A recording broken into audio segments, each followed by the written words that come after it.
I want us to remember what happened that day and be horrified by ourselves.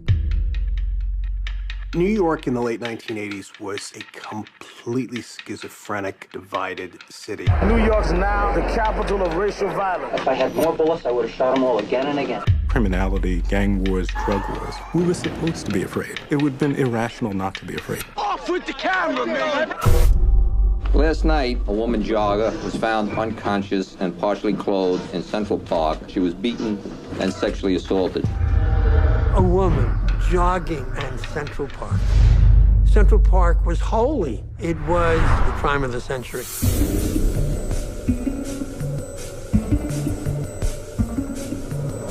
5 youths were arrested at 96th Street, all between 14 and 15 years of age. They got him!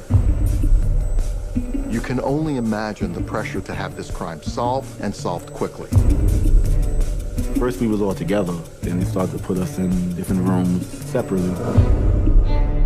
What did you do? Who were you with? Who did you come with? The tone was very scary. I felt like they might take us to the back of the precinct and kill us. You're not gonna go home until you give up a story. I told my son, go to the park that night. I feel guilty. I'm telling the guy, I don't know what you're talking about. They're getting a little angry. And they're like, you know you did it, didn't you? He had been interrogated for over 24 hours. That amounts to pressure.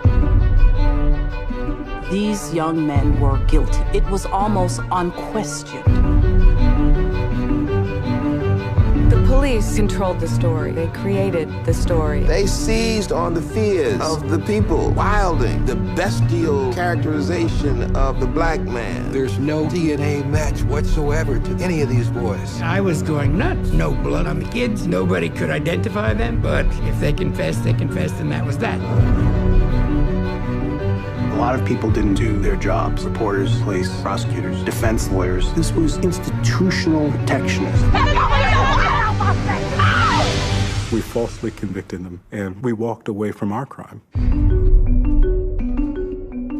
This is the ultimate siren that says none of us is safe.